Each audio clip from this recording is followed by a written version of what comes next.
capítulo 24 del Génesis.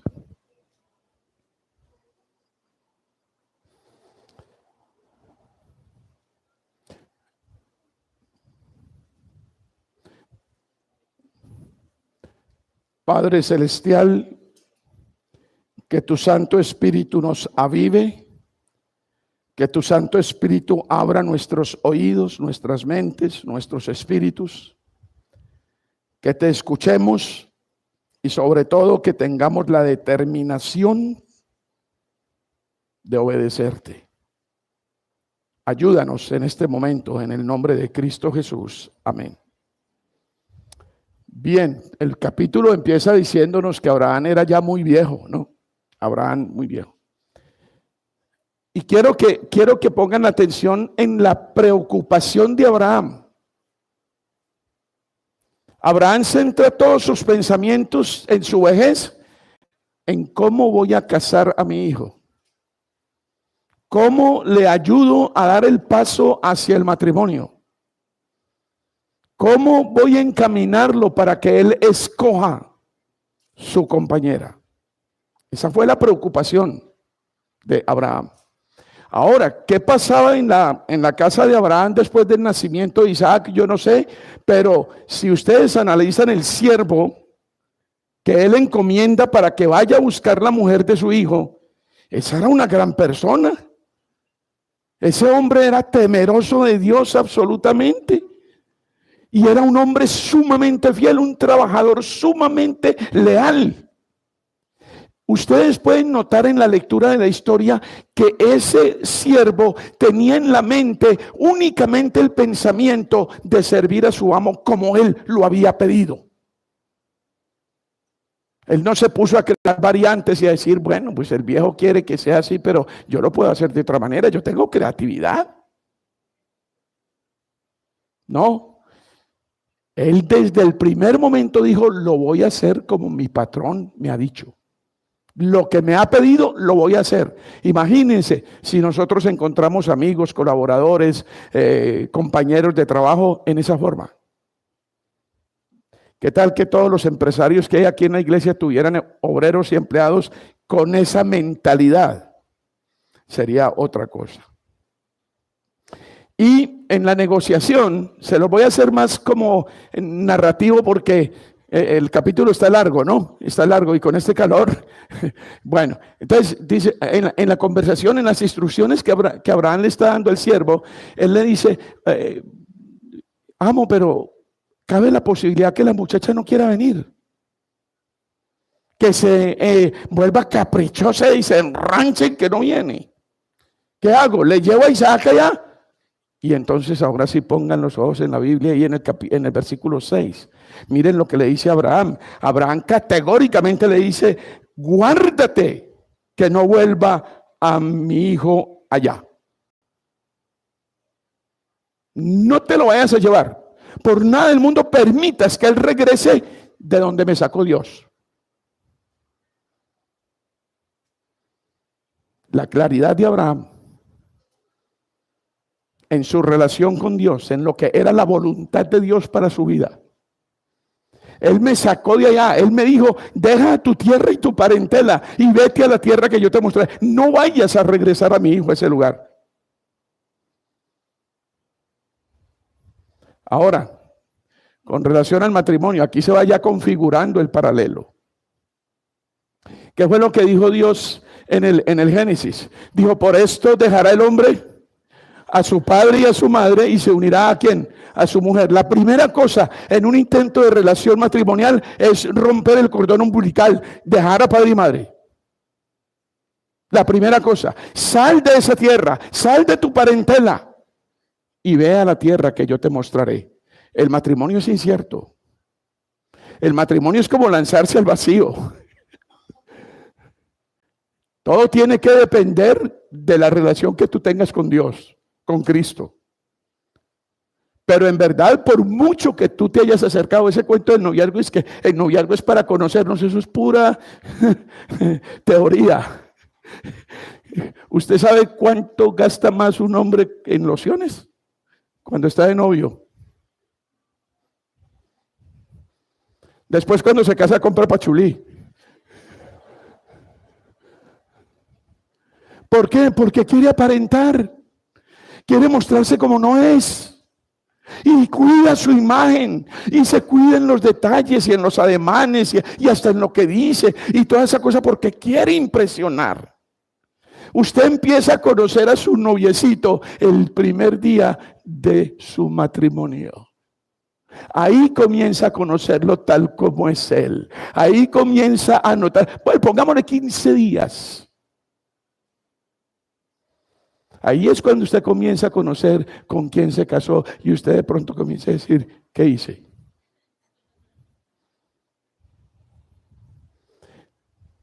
Hay que dejarlo todo. Matrimonio es dejar tu familia, matrimonio es romper con tu familia y fundar una familia completamente nueva. Ese es el plan de Dios. Ese es el plan de Dios. Yo tengo bisnietas y hoy me preguntan, pastor, ¿está ansioso de ir a ver sus bisnietas a los Estados Unidos? Yo dije, sí y no. Sí y no.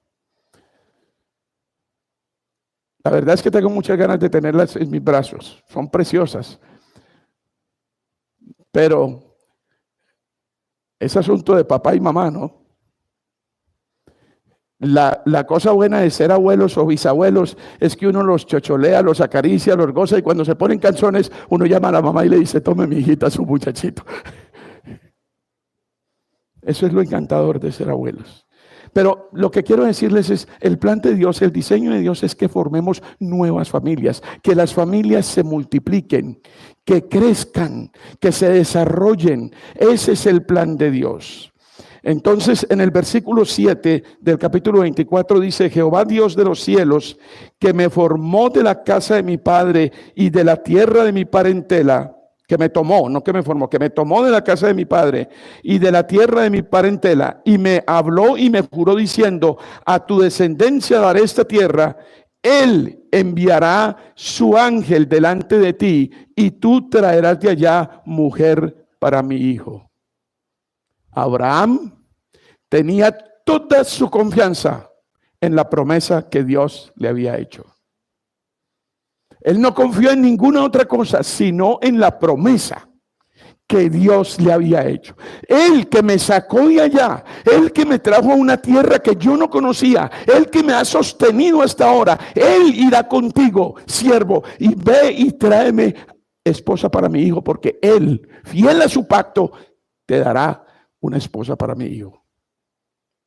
Yo me pregunto, ¿cuántos de los que estamos aquí hemos encontrado nuestra esposa confiando en el pacto que Dios ha hecho?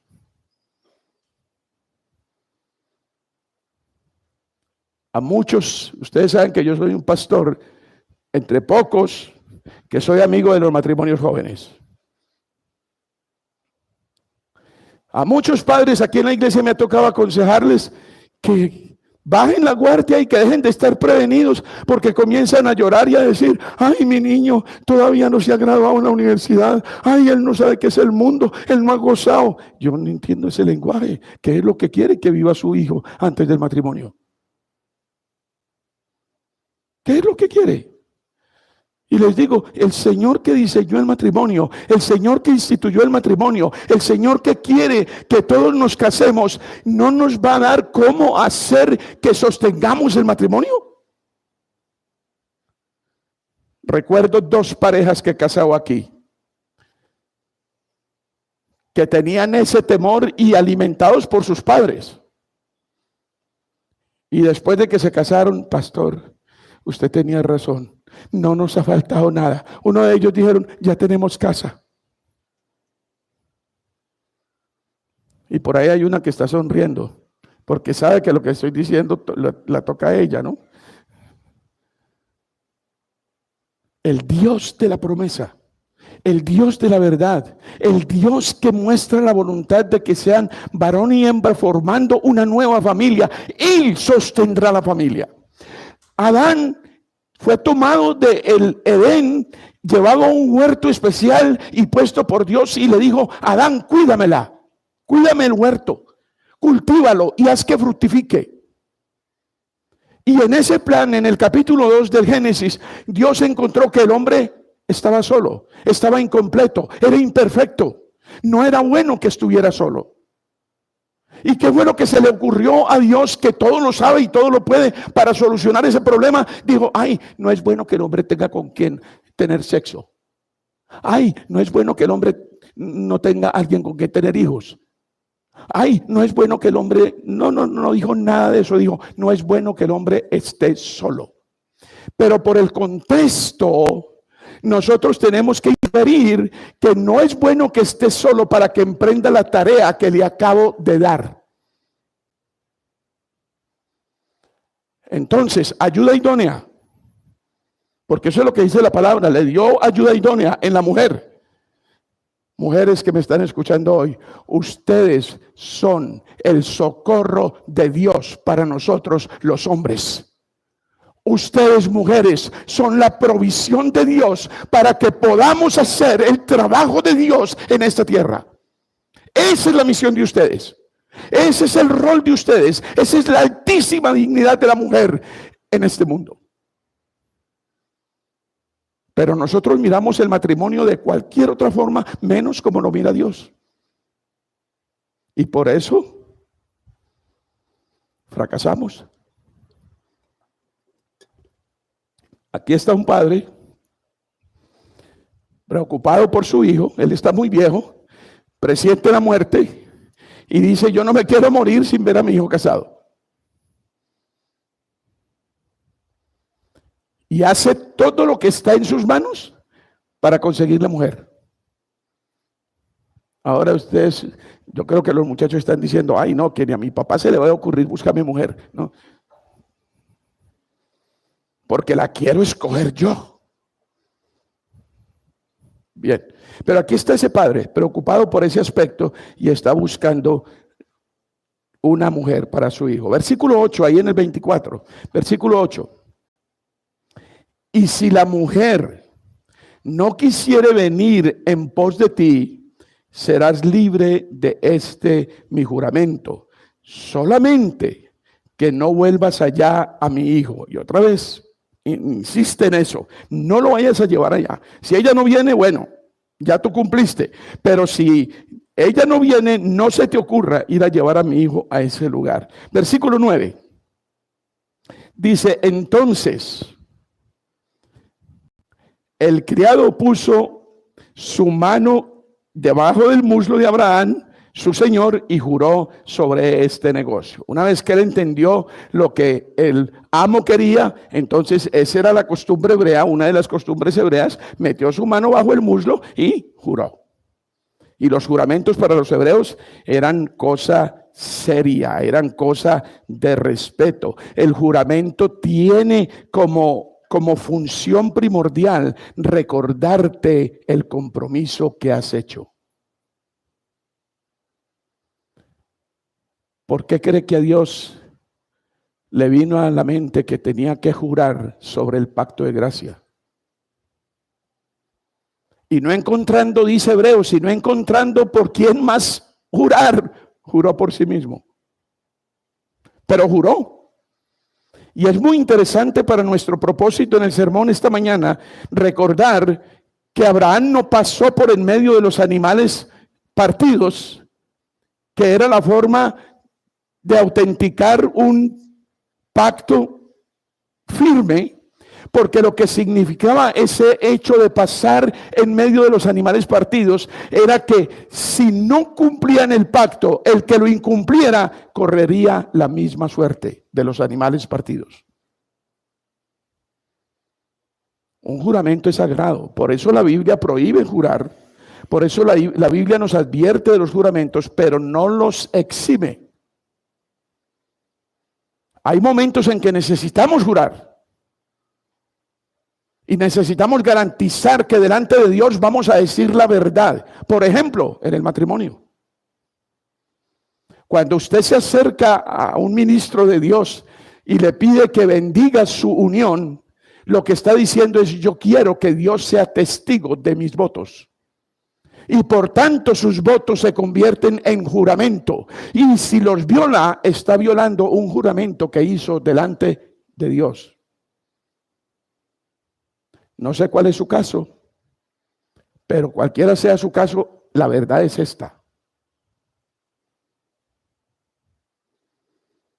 Cuando usted jura membresía en una iglesia, cuando usted hace votos de membresía en una iglesia delante de Dios públicamente, usted está haciendo un juramento. Y si usted no los cumple y si usted no persevera en ellos, usted viola el juramento. Los juramentos son importantes. Los juramentos son necesarios y una de las características del matrimonio es que se haga público. Que todo el mundo sepa que somos pareja. No por allá en lo secreto, escondidos, en un rinconcito, haciendo de las suyas, todos sigilosos. No, somos pareja. Es más, yo podría reducir la ceremonia de matrimonio a eso, a que salga aquí la pareja y le diga a la congregación, somos pareja. Vamos a compartir la vida de ahora en adelante hasta que la muerte nos separe delante de Dios y de ustedes. Punto. Que Dios los bendiga y váyanse. Están casados.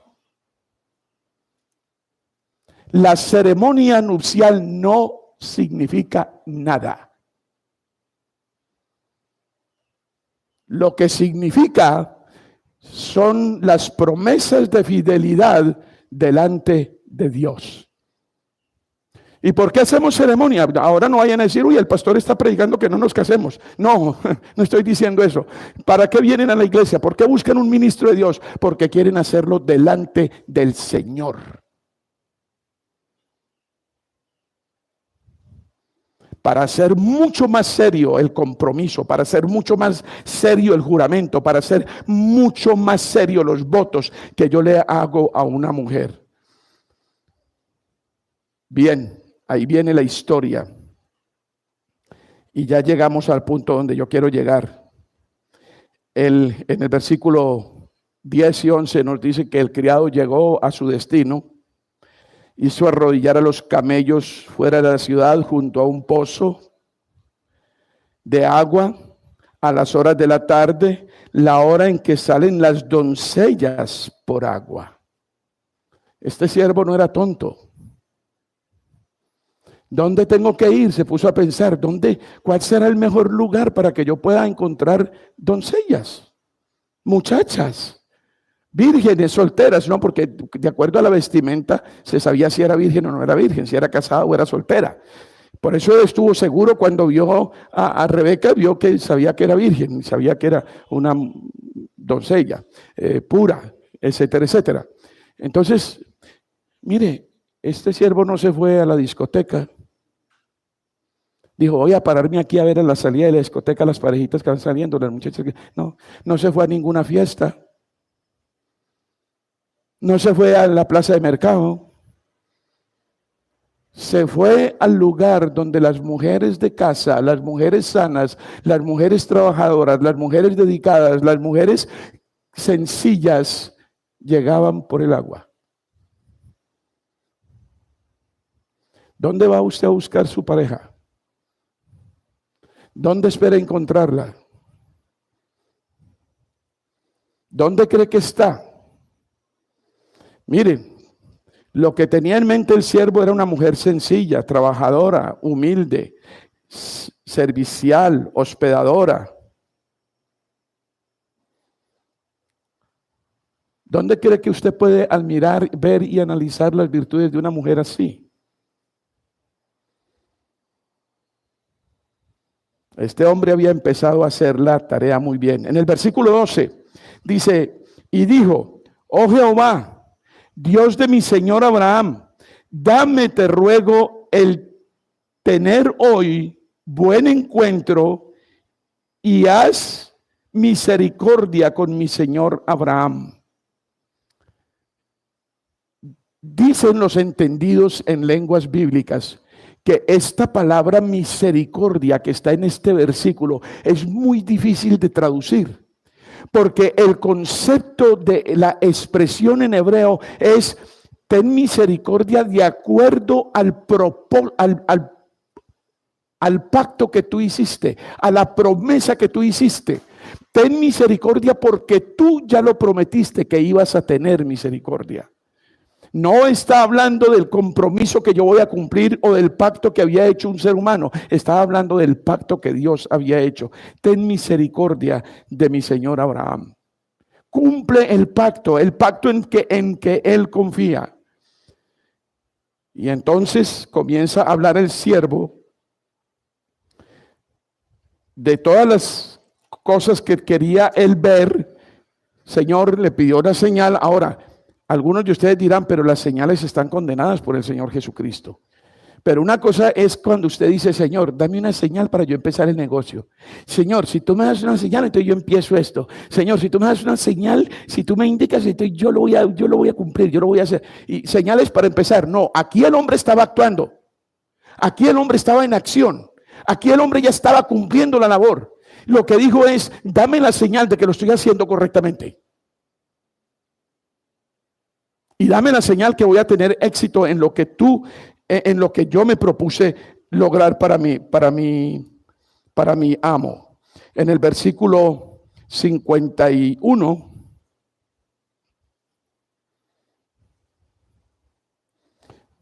antes de ir al 51, por favor, recuerden que en el contexto ahí donde estamos nosotros, ya me fui muy lejos, ¿no?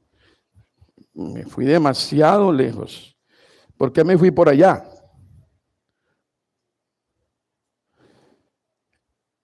Entonces él habla con Dios, le pide una señal, le dice que lo que él desea ver para estar seguro de lo que está haciendo y que lo está haciendo conforme a la voluntad de Dios es tal cosa, tal otra. Y así sucede. Llegó la muchacha, no se fijó en él, no puso la mirada en él, ni siquiera se dio por entendida, sacó su agua, se iba a él y él le llama la atención, le dice, oye, ¿me puedes dar un poco de agua? Y la muchacha muy amablemente le dice, claro, toma. Y no solamente vas a tomar tú, le voy a dar a todos tus camellos. ¿Ustedes saben cuánto agua toma un camello? Y ella tuvo que darle el agua a 10 camellos. Esa muchacha terminó sudando y muerta de cansancio porque trabajó para poder atender a este extraño que le pidió agua. Miren el talante de esta muchacha cómo era. Y entonces, cuando él se dio cuenta de que se cumplió todo lo que él le había pedido al Señor que hiciera, dijo, esta es. Y la recompensó con alhajas finas y le dio el pago por el trabajo que había hecho y le preguntó de quién era la familia y resultó que era de la familia de Abraham. Y entonces dijo, llegué, le pegué, esto es lo que hay que hacer. Y le contó la historia a la mujer y la mujer se fue para la casa y contó la historia allá. Y esta mujer tenía un hermano que se llamaba ¿cómo? Labán. Es muy probable que Labán entró en la historia porque quizás el papá de la muchacha estaba inhabilitado, estaba muy viejo ya y tal vez no podía ni caminar, algo así por el estilo. Por eso Labán se interesó en la historia y por eso la escuchó. Pero Labán, cuando decidió ir a ver al hombre allá en el pozo, cuando él vio el brazalete que le habían regalado, dijo, aquí hay plata. Este es un buen partido. ¿Ustedes se acuerdan qué fue lo que hizo Labán con Jacob después? Nadie sabe que era un hombre de carácter avaro, codicioso. Y entonces por eso corrió Labán allá a ver quién era ese tipo y le dijo, venga para mi casa, y en mi casa hay hospedaje y todas esas cosas. Entonces, vamos ahora sí al versículo 33. Cuando está en la casa, el siervo, cuando está en la casa del siervo, vuelve a contar la historia y dice de dónde viene, por qué viene, cuál es el propósito, etcétera. Y entonces dice en el versículo 33 que le pusieron delante que comer. Mas ¿qué dijo el siervo? Dijo, no comeré hasta que haya dicho mi mensaje. Y él le dijo, habla. Él dijo, no voy a probar bocado hasta que yo no diga lo que tengo que decir. ¿Se acuerdan ustedes que el Señor Jesucristo en el Evangelio de San Juan en el capítulo 4 versículo 34 dijo, mi comida es que yo haga la voluntad del que me envió? Y se acuerdan de la famosa frase de Deuteronomio cuando el diablo lo tentó a convertir las piedras en pan, que fue lo que dijo, no solo de pan vivir al hombre, sino de toda palabra que sale de la boca de Dios. Oiga, este siervo estaba convencido que el mensaje que él traía era un asunto de Dios. Era un asunto divino, era un asunto que tenía categoría celestial. Imagínense lo que es el matrimonio para Dios. Imagínense lo que es esta institución para el Señor y cómo lo tomamos nosotros y cómo lo toma mucha gente. Este siervo dijo: yo no voy a comer hasta que no diga lo que tengo que decir. También en Juan 17, versículo 4 también dice: yo te he glorificado en la tierra. Oigan, dice: he acabado la obra que me diste que hiciese. Te he glorificado. ¿Por qué te he glorificado? Porque yo he acabado la obra que me diste que hiciese. Y si nosotros nos vamos a 2 de Timoteo 4:7, encontramos al apóstol Pablo ya en las postrimerías de su vida, que dice: he peleado la buena batalla, he acabado la carrera, he guardado la fe. ¿Qué tenemos nosotros que decir al respecto? ¿Qué tenemos nosotros que decir cuando iniciamos un empeño y queremos lograrlo? ¿Cómo hacemos? Saltémonos al versículo 50, porque otra vez lo que sigue es la repetición de la historia, ¿no es cierto? Entonces dice en el versículo 50: entonces Labán y Betuel respondieron y dijeron: de Jehová ha salido esto, no podemos hablarte malo ni bueno. Les hago notar que Labán y su papá llegaron a la conclusión que esto era un asunto de Dios. ¿Cuándo su matrimonio es un asunto de Dios? ¿Cuándo el organizar una boda en su casa es un asunto de Dios? ¿Cuándo organizar unas nupcias es un asunto de Dios? ¿Cuándo? Yo creo que pensamos en todo: en la torta, en el ponqué, en el vestido, en la orquesta, en la ceremonia, en el pastor, en la iglesia, en los adornos, en las flores, menos en que es un asunto de ¿quién? De Dios.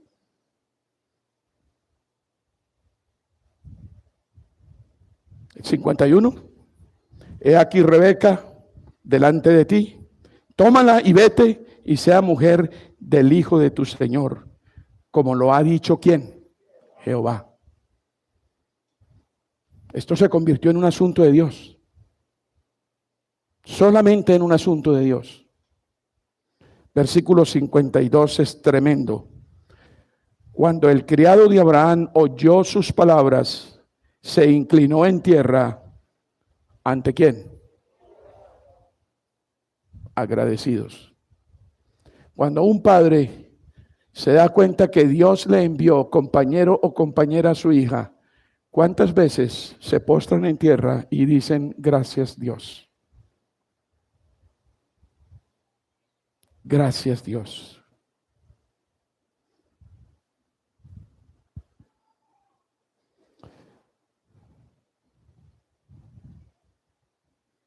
En el versículo 53, el criado saca alhajas, saca riquezas, vestidos, etcétera, etcétera, para la familia, para todos. En el 54, comieron y bebieron él y los varones que venían con él, y durmieron, y levantándose de mañana dijo: enviadme a mi señor. Entonces, el 55, muy interesante, el 55, entonces respondieron su hermano y su madre: espera a la doncella con nosotros a lo menos 10 días y después te la llevas. Déjala un poquito con nosotros todavía. Ay, no se la lleve. Espere. No nos dé ese golpe tan duro. La hemos tenido toda la vida, ¿cómo no la va a quitar de ahora en adelante? Esto de vete de tu casa y tu parentela es tremendo. Esto de dejar padre y madre es tremendo. ¿Y qué dijo el siervo en el 56? Él les dijo: no me detengáis, ya que Jehová ha preparado mi camino, ha prosperado mi camino. Gracias, esos de Cali son pilosos. Despachadme para que me vaya a mi Señor. Despachadme para que me vaya. El 57. Y ellos respondieron entonces: llamemos a la doncella y preguntémosle. Y llamaron a Rebeca. ¿Y Rebeca qué dijo? Me voy. Chao. Bien, una cosita aquí. En el matrimonio, hermanos, es muy bueno tener el consentimiento de los padres. Es bueno y es un consejo que le doy a todos los jóvenes. No se casen sin el consentimiento, yo diría sin la bendición de sus padres. Pero los padres no casen a sus hijos o a sus hijas sin la bendición o el consentimiento de los hijos. Debe haber consentimiento en ambas partes. Los padres deben ser consultados sobre el matrimonio, pero los hijos también. Porque al matrimonio hay que llegar libres, por voluntad propia, porque así lo quieren y así lo deciden.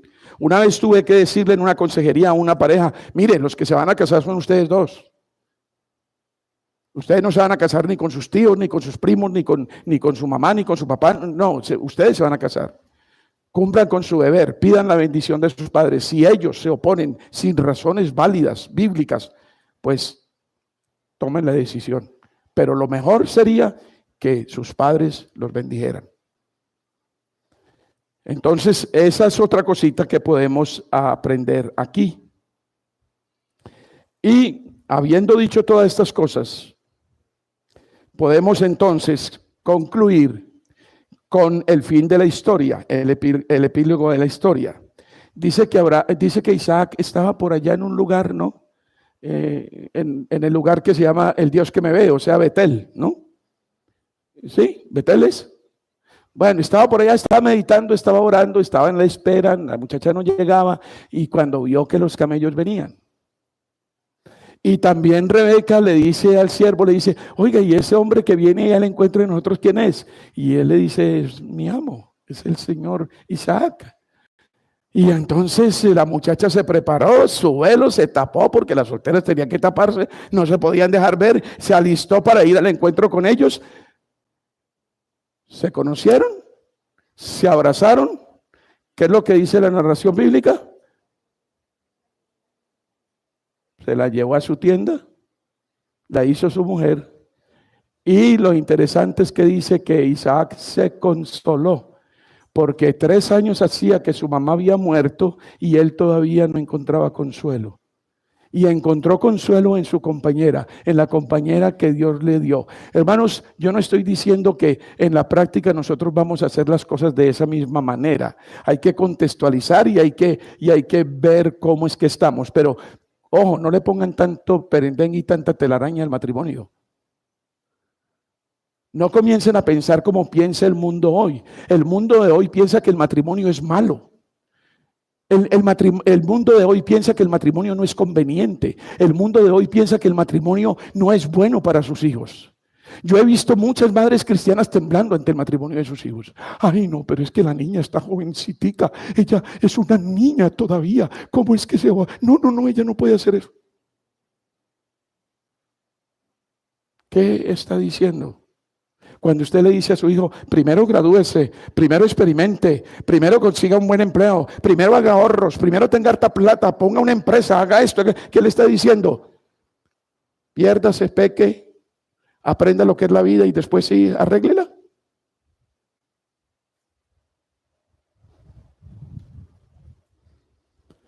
Aquí hay un ejemplo de la importancia del matrimonio, de lo sagrado que es, del carácter divino que tiene y de la forma como debemos emprenderlo, organizarlo y ejecutarlo.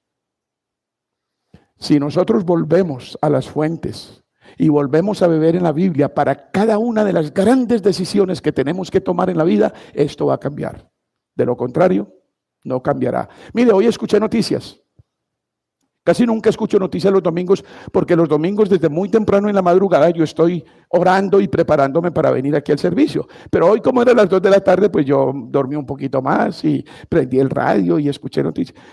En las noticias de hoy por la mañana, 6 casos de abuso sexual de menores y un bebé asesinado a golpes. Y eso ya no es nuevo, eso es completamente normal hoy en día en nuestro país. 6 casos. Niño tras niño. Violentado, violado, golpeado, abusado. ¿Qué es eso? Solo que estamos caminando de espaldas a Dios. Solo que le hemos despreciado la enseñanza, la orientación, el camino que Él nos muestra y estamos viviendo conforme a nuestros propios principios. ¿Por qué? Porque estamos en el posmodernismo y el posmodernismo nos está invadiendo incluso en la iglesia. Lo que el hombre sembrare, eso también cosechará. Y si usted en su noviazgo siembra vientos, en su matrimonio cosechará tempestades. Lo que usted haga como aspirante al matrimonio, lo que viva. Hablábamos aquí esta semana, ya vamos a terminar, tengo 2 minutos todavía. Hablábamos esta semana aquí. Si usted no aprende a ser amigo, amigo leal, amigo de verdad, amigo que da la vida por los amigos. Mire, hay un dicho que yo aborrezco en Colombia. ¿Y saben cuál es el amigo? Dice, uno con el amigo hasta el hueco. Hasta la orilla del hueco. Dicho tan asqueroso. El amigo, según la Biblia, es aquel que da la vida por los amigos. El único amigo, Cristo. Y Él sí demostró que es amigo. ¿Y qué fue lo que dijo Dios cuando Abraham le creyó? Le fue contado por justicia y fue llamado como amigo de Dios. La puerta de la amistad es la fe. Y si nosotros, como hijos de Dios, no aprendemos a ser amigos, ¿cómo es que nos llamamos hermanos? Hermano Pablo, hermana Bélgica, hermano Lionel, hermano no sé qué, ¿cuál hermano? Si ni siquiera somos amigos.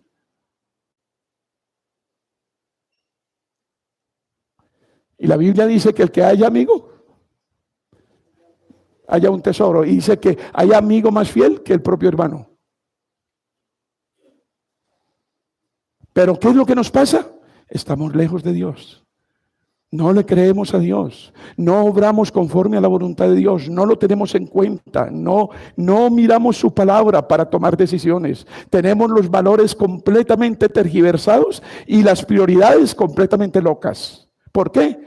Porque somos víctimas del posmodernismo. Es decir, el posmodernismo te dice, invéntate la religión que quieras, como tú quieras y cuando quieras. Invéntate el Dios que tú quieras, cuando tú quieras y como tú quieras. Lo que te convenga, lo que te haga feliz, eso cree, eso sigue, eso practica. ¿Y qué dice Dios? Si me amáis, guardad mis mandamientos. ¿Y dónde están los mandamientos? En su palabra. Y cada palabra de cada versículo es un mandamiento. Que Dios los bendiga. Que Dios nos ayude, que Dios nos dé parejas sólidas, matrimonios fuertes que crecen para la gloria de Dios, porque necesitamos familias que educan bien a sus hijos para la gloria de Dios y para la extensión del reino. Padre Celestial, muchas gracias por lo que tú nos has dicho hoy. Gracias por esta jornada con los jóvenes solteros de Cali, de El Tolima y de aquí de Villavicencio. Por favor, Señor, bendícelos en su regreso a casa. Haz que guarden todas estas cosas que aprendieron en sus corazones y que la experiencia, oh Dios, sea tomada como una bendición tuya para sus vidas. Llévalos con bien, llévalos a sus casas, llévalos sin ningún problema a sus lugares donde los aman, los quieren y los esperan. Señor, a nosotros un corazón de obediencia, que arreglemos nuestras familias, arreglemos nuestros hogares, arreglemos todo lo que es tu diseño para la gloria tuya. En el nombre de Cristo Jesús. Amén.